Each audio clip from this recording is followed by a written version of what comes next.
I want to tell you a brief story about the creation of this volume, Contemporary Humanistic Judaism, and how it came to be. We had to, in fact, convince the Jewish Publication Society that this was a worthy topic. You have to write what's called a book proposal. Part of the book proposal is arguing that people will actually buy the book, that people exist out there who'd be interested in what the book has to say, and that it doesn't match exactly the membership of the Society for Humanistic Judaism.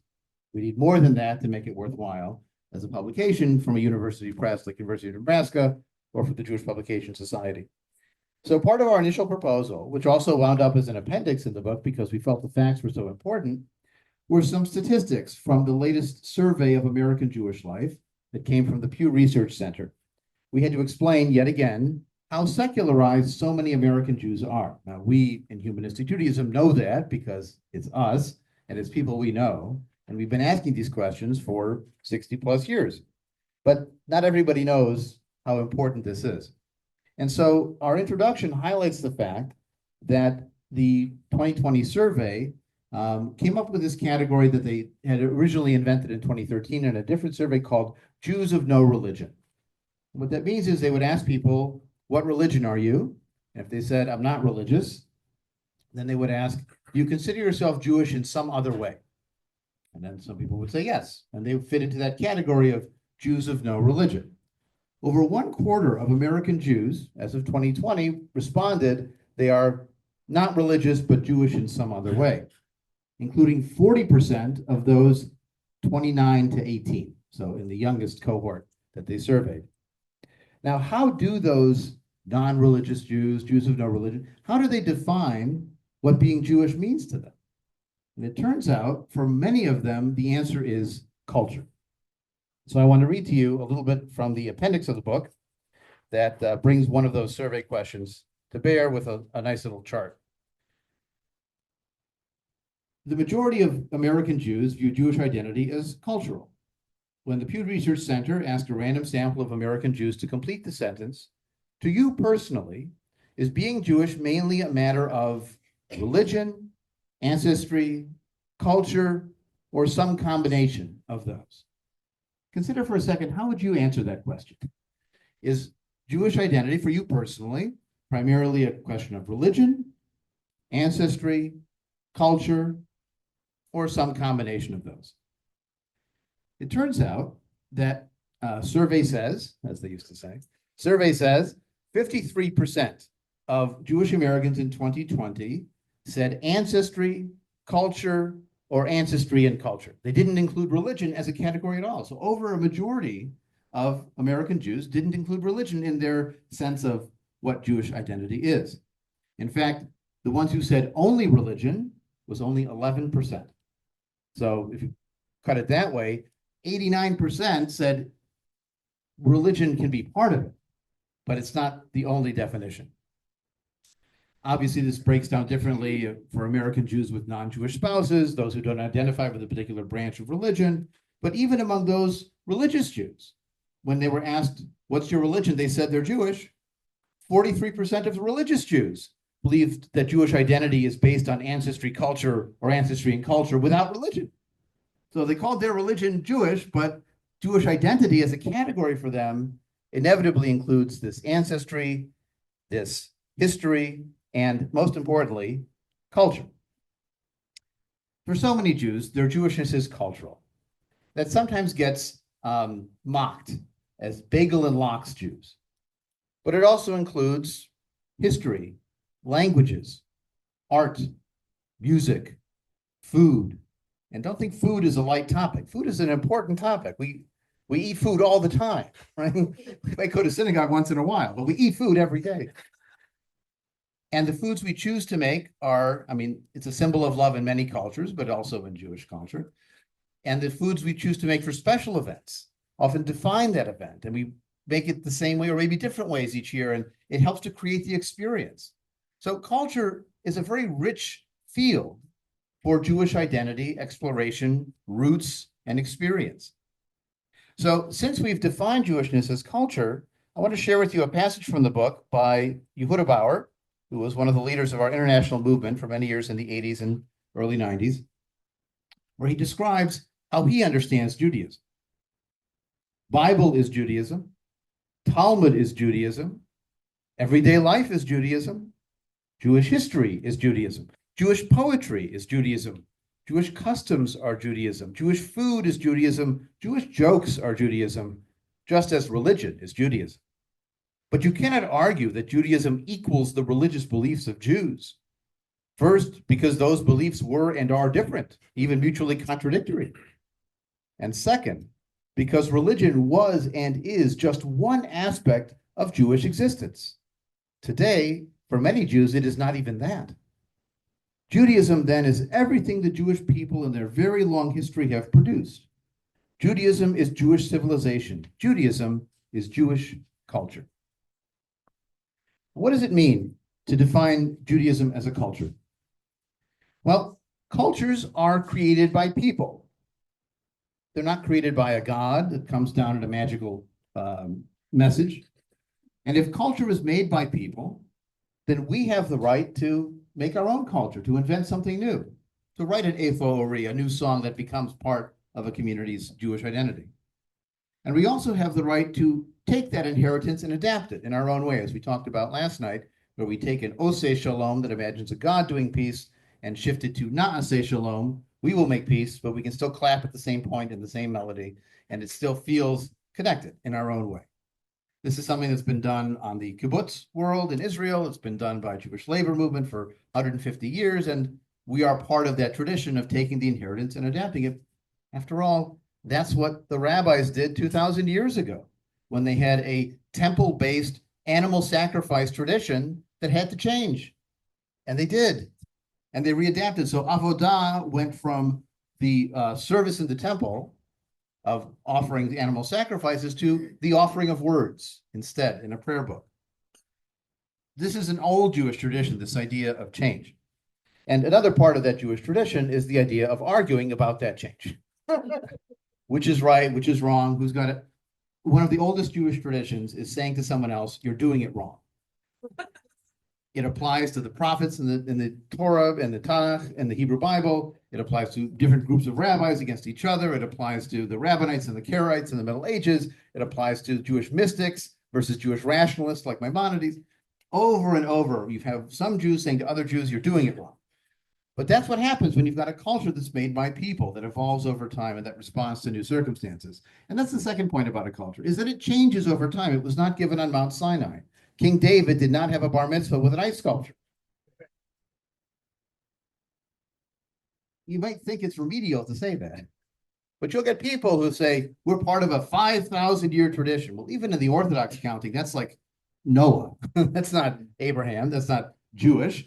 But they're used to the year 57, whatever, in the year counting, and so they assume it's a 5,000-year tradition. Well, it's actually from Adam and Eve, which most Jews don't believe is historical. So maybe it's a 3,000-year tradition back to David, but David didn't have a Torah, even if the rabbis imagined he was studying it. Maybe it's a 2,500-year-old tradition where Ezra comes back from exile with this Torah that he's compiled from many sources over the centuries. But they're still sacrificing animals, and we don't do that today. So when you count the beginning of the Judaism that we recognize, it's like, when do you count the beginning of humanity? Is it the opposable thumb? Is it the enlarged frontal cortex? Is it the standing upright? Is it creating culture and art on walls? One of my favorite pieces of human transcendence are those pictures on cave art where somebody took some ink in a reed tube, put their hand on the wall, and blew ink to make the outline of their hand on the wall. It's an old way, an old way of saying, I was here. And if it wouldn't ruin it, you could put your hand against that hand and you could see they were like me, that, you know, I'm touching something they touched all those years ago. So that's one of the beauties of this idea of a culture, is that it evolves over time. It was created by people, and it was influenced by the surrounding context of what was happening. If the temple is destroyed in Jerusalem, things have to change. If we move to a new climate, our dress changes. If we eat different foods, our ritual foods change. You probably know, because this congregation does a good job of this, but there's more than one way to make charoset for Passover. What? Right, shocker. You can use apples and nuts, as most Ashkenazi Jews have, but you could use dates, as most Sephardi and Mizrahi Jews do, and other foods as well. there was a period of time where Jews did not have potatoes for their latkes because the potato didn't exist in Europe or the Middle East. It was an American product, just like there was Italian food without tomatoes or pasta for a long time too. It's hard to imagine that, but in fact, that's the case. The first kind of latkes actually were made out of cheese that was fried in oil. And so you can, if you want to try that out, you can. Or other kind of, well, cholesterol is a modern invention. It didn't exist. It didn't exist before 1950. Right. So the point is that things have changed over time and they've responded to the surrounding circumstances. We've even adopted things from the outside culture and brought them in and made them Jewish. What's the last thing you eat at the Seder traditionally? It's the afikomen. Well, in Greek, the word epikomenos means what you eat at the end of a meal. That's dessert. So we took this Roman-style feast with the reclining, and we added this thing you eat at the end of the meal. It was called epikomenos. We call it afikomen. It becomes Jewish. And there are examples like this all over the place. The dreidel was originally a German game. We're in a German school. It was a game where you spun a top with four sides that had four letters on it. N, G, H, and S. N was nicht, nothing. Gimel was, G was ganze, the whole thing. H was halb, half. And S was stell ein, put one in. It was the rules of the game. And so what happened was, Jews saw this, they wrote it in Yiddish, which of course is Hebrew letters. So Nun for Nisht and Gimel for Ganze and so on. And then someone came up later on with the Nes Gadol Hayasham, a great miracle happened there. That story comes later, but originally it was borrowing it from the outside world, making it Jewish by putting Hebrew letters on it, and off you go. Yes. Well, I mean, I like to think that a humanistic audience has, learned the real history behind this, but many of us haven't been in Sunday school for a long time. So it takes a while for that knowledge to permeate. And that's the point about Judaism as a culture. It changes over time. It learns from the outside society. So if we do that today, that's fine. In my congregation, we light candles we call simcha and suris. Now, we have shamelessly and giving credit borrowed this from the Unitarian Church, where they have a tradition of lighting candles they call joys and concerns. It's a wonderful experience for people to be able to come up and share something wonderful in their life, or their lives of their family or their friends, or to offer a candle of concern for someone who's facing an illness or a difficult time, or a candle of memory of someone whose absence is felt in that season. Maybe we're reading yahrzeit names or memorial names, or maybe they just feel that absence because they would have wanted to talk to someone on the phone that they can't talk to anymore in the same way. And we make it Jewish by calling it simcha and suris, joys and difficulties. We use a 7-candle menorah, like the candelabra that used to stand in Jerusalem at the temple, but also as part of the seal of the modern state of Israel. It's not a Chanukiah for Hanukkah, it's the 7-candle menorah. And so it feels like a Jewish thing, even though we borrowed it from somewhere else. And I'm happy to admit that we borrowed it from somewhere else, and it still feels very Jewish to do it in our community. Another aspect of Judaism as a culture that's a benefit is that it's not a barrier to participating in the broader world. Does anyone know the German word for salmon? Lachs. Does anyone know the Swedish word for salmon? Lachs. So we call it lox. We think it's special. Well, yeah. Smoked salmon, salted salmon, that's something everywhere. Boiled dough that then gets baked. You find that in other places. Dough in a circle with a hole in the middle. You find that in other places too, going back to the Roman era. So it isn't uniquely Jewish.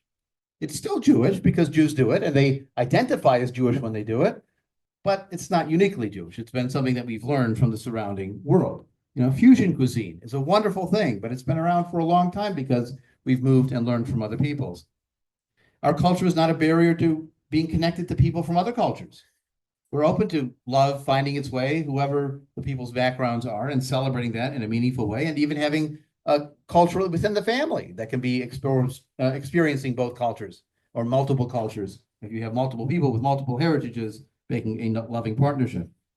And it might even be the case that you feel at times universal and at times rooted in your particular culture. There's a phrase that I thought I made up, but someone else made it up before me, so I can't take credit. It's a philosopher from Princeton, but it's the phrase rooted cosmopolitan. It means that you have a broader view of the world, but you know where you come from and you're rooted in a particular culture. You're open to diversity in the world. And actually, it helps you understand other peoples and cultures because you say, oh, you have a coming of age ceremony? We have a coming of age ceremony. You have certain rituals around the loving partnership celebration? We have something like. So you have a common ground. Everybody comes from somewhere. You come from where you come from, but you can have a broader view with this rooted cosmopolitan approach. And it also avoids the risks of chauvinism. Because for some people, they are so rooted in their own cultural identity, they refuse to recognize the parallels in other cultures or to respect the choices that other cultures might make. And there's a fine line between respecting cultural difference and defending human rights, and sometimes those will come into conflict. And that's something that is tangential to this topic. But the point for us is that Jewish culture defines how we connect to our Jewishness. And what that means is that Judaism as a culture includes religion, but is not limited to what religion says you're allowed to do. So I'll give you an example from where I live in Highland Park, Illinois, which is a very Jewish suburb. There are two restaurants right across the street from each other. They used to be right next to each other till one expanded and moved across the street. One of them is called Max's Deli. And they have all the foods you'd expect in a deli. It feels very Jewish, knishes and kugel and all those things. And it is emphatically not kosher. They serve bacon. They'll make you a Reuben sandwich, which of course is corned beef with Swiss cheese and all kinds of violations of the milk and meat separation. The other restaurant is called Mizrahi Grill, and they are kosher. So they are closed on Friday night and Saturday during the day. They only have kosher ingredients. It's Middle Eastern food, so there's no dairy in the restaurant at all since they're serving shawarma as meat. And they are both Jewish food. One is following the boundaries of kashrut and those practices. The other is flexible on what is a dietary law, and when they're open all day on Saturday. They serve breakfast on Saturday morning with bacon. But they're both Jewish. They're just Jewish differently. And that's how a cultural Jewish identity affirms Jewish diversity and Jewish choice. Because culture is a library with a lot of shelves. It's a cafeteria with many options. And you get to choose from that what you find meaningful to you and what you might want to adapt in your own way. Today, Jews are very integrated into American culture and society. And most of us no longer speak a separate Jewish language, like Ladino or Yiddish or Hebrew. Now, if Jewish culture is not obviously separate and distinct from other English language American culture, it raises a challenging question. What counts as Jewish culture if you can't necessarily tell? Now, in the third section of our book, our first section is on our basic beliefs, ethics, and spirituality. The second section is on how we define Jewish identity in our flexible and welcoming approach. And part 3 of the book is on Jewish culture and cultural Judaism. How do we define those boundaries, and how does that provide meaning in our sense of Jewish identity?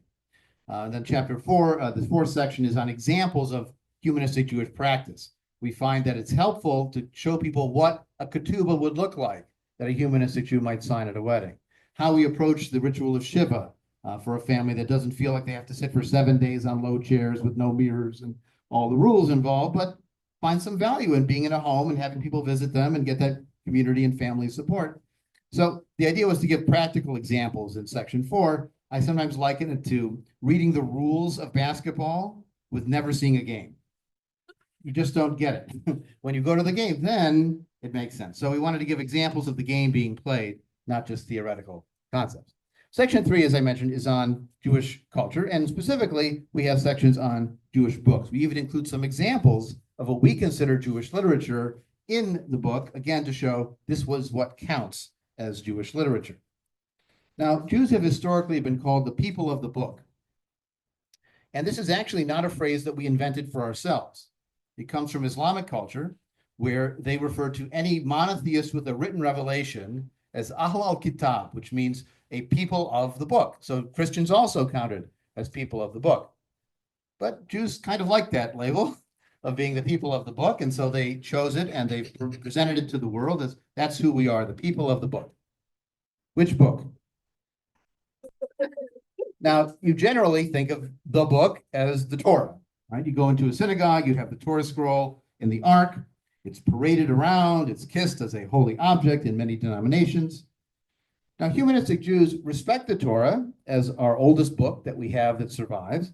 We generally avoid what I call Torahatry, where you're carrying it around and bowing to it and treating it as something that is other. It was made by people. It's very old, so it deserves respect, but it's also a book, like other books. At the Birmingham Temple, which was our first founding congregation, they actually put the Torah in the library with other books. Now, you can't check it out. It's on extreme reserve, but it's there in the context of other books. Now, in my congregation at Kol Hadash, we had an ark when I came there. They had a ritual of taking out the Torah, having people stand when the Torah was taken out. We didn't parade it, but there's sort of a minimal respect level for that. But I felt like we needed to find some middle ground. We didn't have our own building. We don't have our own library. Maybe part of the library can go into the ark too.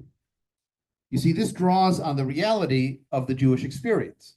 Since the Hebrew Bible canon was closed, and remember that's more than just the first 5 books of the Torah, it's several other books as well.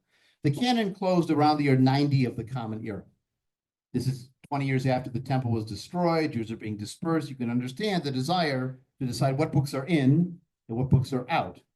Also, some scholars speculate that there was another competing Jewish sect at the time from Rabbinic Judaism that was starting to write their own books, calling it a New Testament. The dawn of a Christian movement maybe inspired the rabbis to define these books are in and those books, especially those books, are out. But even after that Hebrew Bible canon was closed, Jews kept thinking. They kept imagining. They kept talking. They kept arguing. We really are not just the people of the book, we are the people of the books, plural. And so we need a wider arc that can encompass which of those books are the most important for our sense of Jewish identity. It can include the Torah, it can include the rest of the Tanakh, the Hebrew Bible. It can include the Talmud and rabbinic commentaries on law and legend and myth. But it can also include medieval Jewish poetry and modern Jewish novels and short stories. So today we're going to be exploring what is a Jewish book, but I know that the same questions can be asked for what is Jewish art, what is Jewish music, what are Jewish movies, what counts as Jewish food, what are Jewish dance. Any kind of cultural creativity can be subsumed in this discussion of how you draw these boundaries. So let me give you some possibilities for boundaries. First one could be anything written by Jewish people. That counts as a Jewish book. Anything written by a Jewish person, that counts as a Jewish book. Well, that's certainly a very wide and encompassing identification. It lets us take credit for all kinds of things. But that might also include, political philosophy, Einstein's physics. Does that really count as a Jewish book? I mean, are Jews not allowed to write books that aren't about being Jewish? Could we just write a book of mathematical theory and have it be about mathematical theory and not some secret grappling with Moses and the Exodus? I mean, what happens when you take that super broad definition of anything by Jews counts as a Jewish book, you begin to play like ethnic detective. What's Jewish about Einstein's physics? And then it begins to sound distasteful, because people talked about Freud's Jewish science of psychoanalysis. But those aren't people we like. So maybe that definition is a little too broad, and maybe it's almost too limiting for Jewish authorship to say you're inevitably Jewish no matter what you do. There was a really creative art exhibit once in Chicago shortly after I moved there. I want to say it was maybe 2006, 2007 at the Spertus Museum in the city. It was called Post-Jewish Art. And these were by Jewish artists who wanted to sort of break out of the mold and say, I can make just art. But when you're post-Jewish, you're still admitting your roots, right? So it was Jewish in a broad understanding. The Jewish community got so bent out of shape about this exhibit. What do you mean post-Jewish? How dare you? You're saying I'm passé? You're saying Jewish is over and you're the next step forward? That wasn't the point at all. It was this pushing against the boundary of having to say, what do you mean I have to be in this box? One of the best exhibits there was a picture of a Barbie doll that had been specially modified to have tefillin and a prayer shawl on her. and to be studying attracted to the Talmud is particularly offensive to women. It was called Tefillin Barbie. And it was fantastic because this is, again, using that vocabulary of Jewish culture to push against the boundaries of what they were told was acceptable. So that was a case where they wanted to push against the boundary, but they're reaffirming their Jewishness by the content. So maybe just the authorship isn't enough. Just the biography of the author is too broad. We need to have a little bit clearer concept. So, second possibility, maybe what counts as a Jewish book is anything relating to Jewish identity.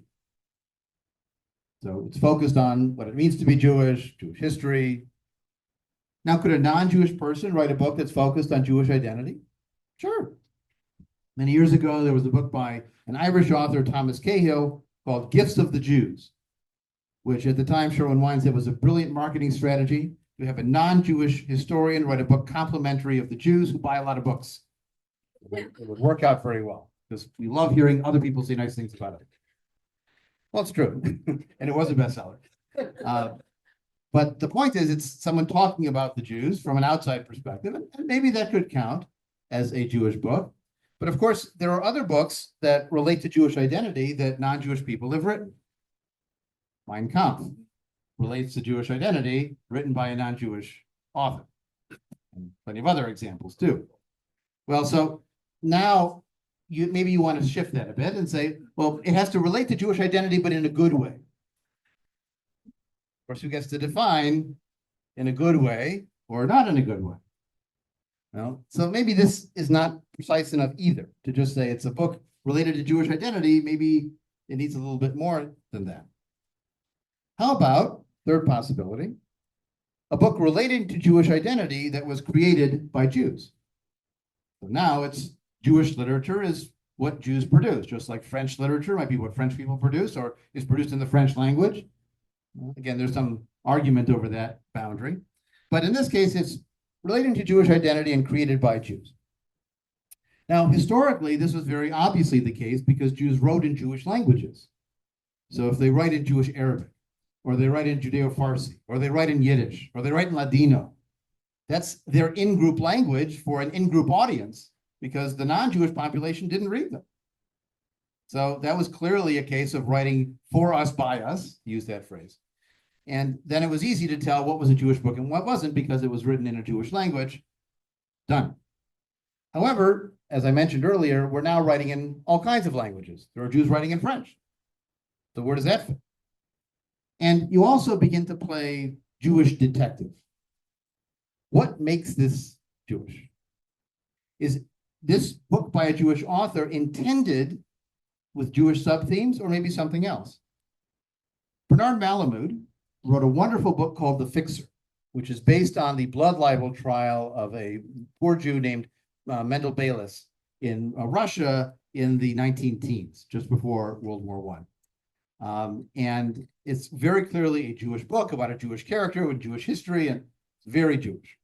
Now, Malamud also wrote a book called The Natural. You might have seen the Robert Redford movie, right? The Natural is a Holy Grail story. And there's even the magic stick that's produced by lightning, the bat called Wonder Bat. Do you remember the name of the team that Redford plays for? The Knights. It's the New York Knights. So here's clearly Christian mythology that he is writing. So is this a Jewish book because a Jewish author is writing about a Christian myth? Well, maybe yes, and maybe no. You know, that gets tricky. So here's another possibility. Let's say we want it with a clearly Jewish theme by Jews and intended for Jews. Maybe written in a Jewish language. Maybe it's how to celebrate Passover. That's generally assumed is aimed at a Jewish audience, although these days we know some churches are doing their own seders. A kosher cookbook, okay, intended primarily for a Jewish audience. But even this is not hermetically sealed in terms of identifying Jewish books, because once you're writing in an outside language like English or French, you can assume there's an outside audience that might read it. Over 2,000 years ago, the Jews of Alexandria in Egypt faced a dilemma because they wanted to learn their Hebrew Bible, but they didn't speak so much Hebrew. They were already assimilating into Greek language and Greek culture. And evidently their Hebrew schools weren't so good.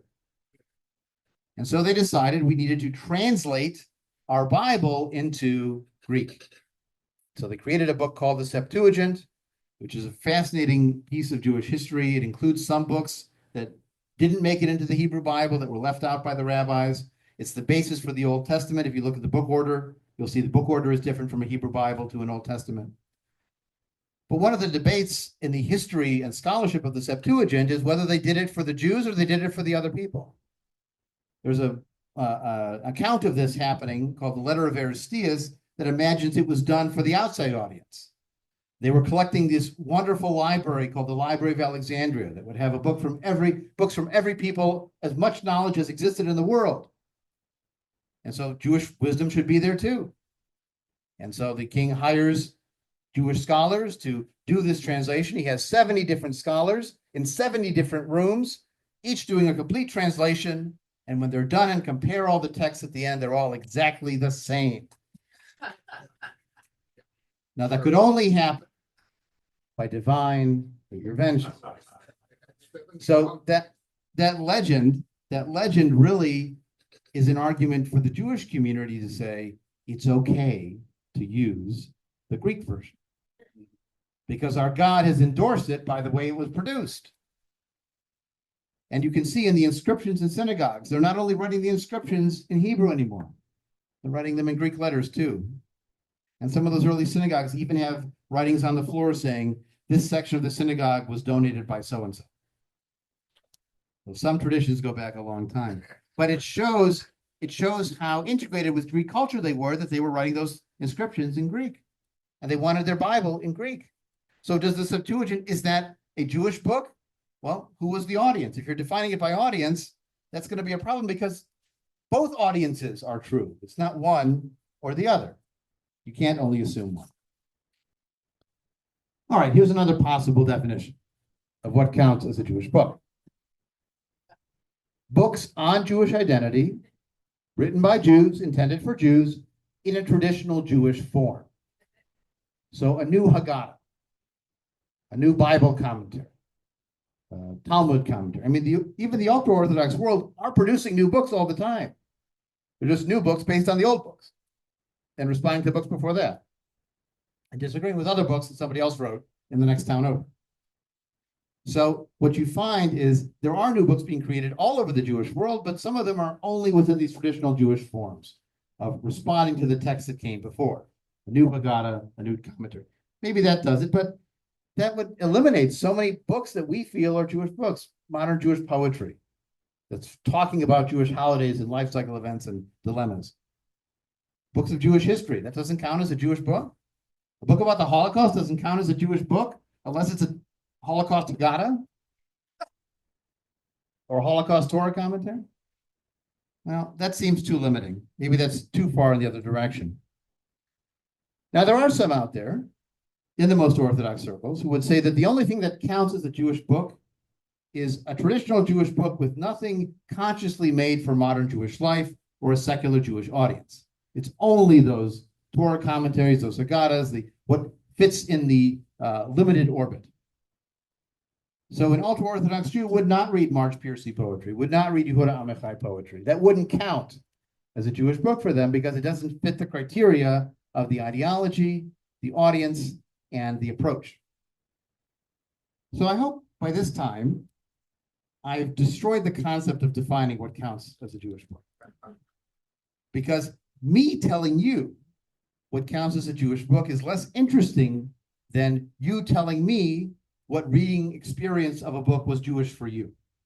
Think of it from the audience perspective, the reader perspective, not from some higher authority.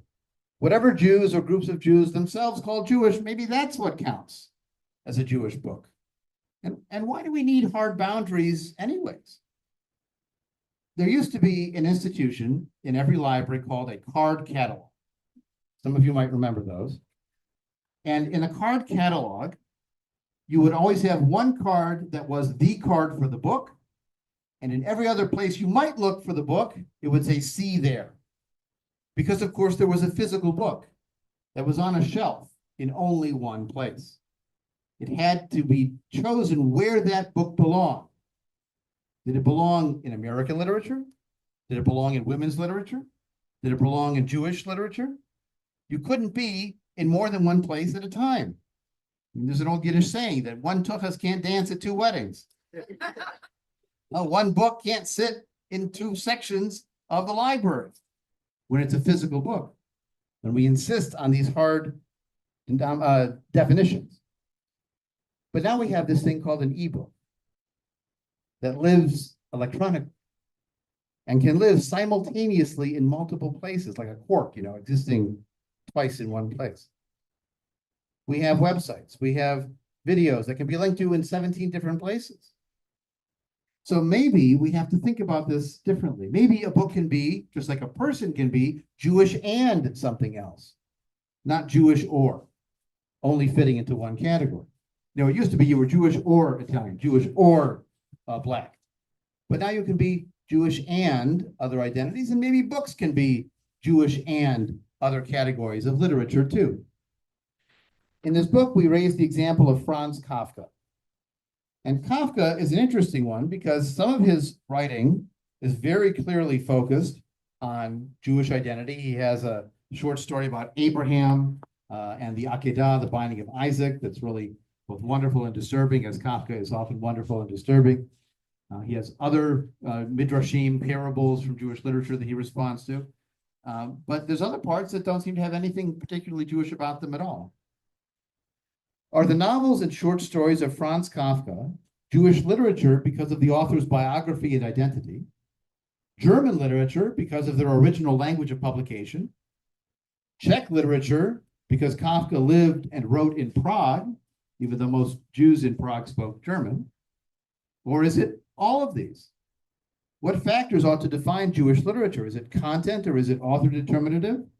Must it include clear references to Jewish tradition, or can it be freestanding as reflective of its own times? Is a secular narrative devoid of religious allusion disqualified? Or indeed, is all of this part of Jewish culture? I had a nice email from a reviewer of our book who read the book. She found it very meaningful. It led to interesting discussions with her kids about certain questions that we raised. And she said she actually raised at her Mahjong group, again, talk about Jewish cultural borrowing, right? She raised at her Mahjong group, is Kafka Jewish literature? And she said the consensus was no consensus. And I said, that's the most Jewish answer possible, that there's no consensus on whether Kafka counts as Jewish literature, or indeed whether any book particularly is a Jewish reading experience for you as the reader. So don't wait for me or anyone else to tell you which novels or essays or poetry count as Jewish. Explore for yourself. And if it resonates with your Jewish identity, then on your shelves, it is a Jewish book. And for me, that's enough.